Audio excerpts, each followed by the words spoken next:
One of the big surprises this year at Mobile World Congress was that Sony was expected to announce a new Z series flagship phone, and not only did they not announce a new flagship phone, but they actually also told some reporters that their Z series was done completely.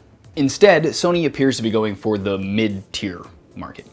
Instead of announcing that flagship phone, they actually announced a whole series of mid-range devices that don't have top-of-the-line specs, but they do have a decent amount of styling. The Xperia X series, as Sony is calling them, consists of the XA, the X, and the X Performance. All three have a 5-inch screen and similar styling. They all come in the same 4 color choices of lime gold, black, white, and rose gold, and all three are running Android 6.0.1. They all have a slightly curved glass display, not quite Galaxy Edge territory, but a small curve that makes the screen feel a bit smoother than normal when swiping. And they all have a micro SD card slot that doubles as a dual SIM card slot as well. The XA, the lowest priced device, features a 5-inch 720p display running on a MediaTek octa-core processor with 2 gigs of RAM and 16 gigs of internal storage. On the front, it has an 8-megapixel wide-angle camera, and on the back, a 13-megapixel camera with hybrid autofocus and object tracking, and inside it is being powered by a 2300 milliamp battery that Sony says will last 2 days thanks to their software trickery. But of course, we'll have to see that in a review. Even though the XA is the lowest priced version of the X series of phones, it does have one feature that I really like that the other phones don't have, and that's it basically has bezel-less sides on the display. And I'm not gonna lie, it looks pretty cool. The other two X series devices, the X and the X Performance, are a bit more similar to each other with minor differences compared to, say, the XA.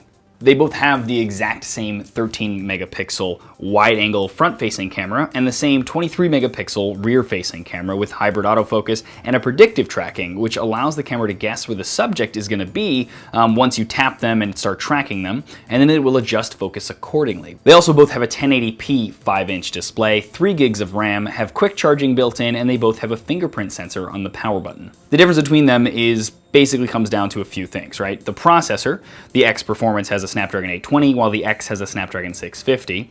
The Performance also has a slightly larger battery, 2700 milliamps versus the 2620 milliamps of the X. Not a big difference, but a difference. And the X Performance is IP68 certified, just like the Galaxy S7 and S7 Edge, which means that it can be submerged under water up to 1.5 meters for up to 30 minutes. There's still no pricing announced for any of these devices, but I think it's a safe bet that they'll be a bit more competitively priced than, say, the S7s and the G5s of the world.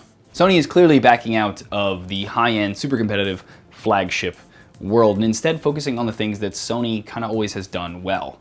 They have a nice camera with a simple UI, and they've given their aesthetic designers a chance to show off what they can do with a phone. And there you go, quick hands-on with the limited time that I had the phones for. Expect a full review as soon as Sony sends me some phones. Sony, But I have to say that immediately, just from using them for the short period of time that I did, there's something just elegant about them. They feel really nice, they feel well made, and they have a great camera, and they just kind of hit a lot of points that I think your mid-tier market really does care about. But there you go.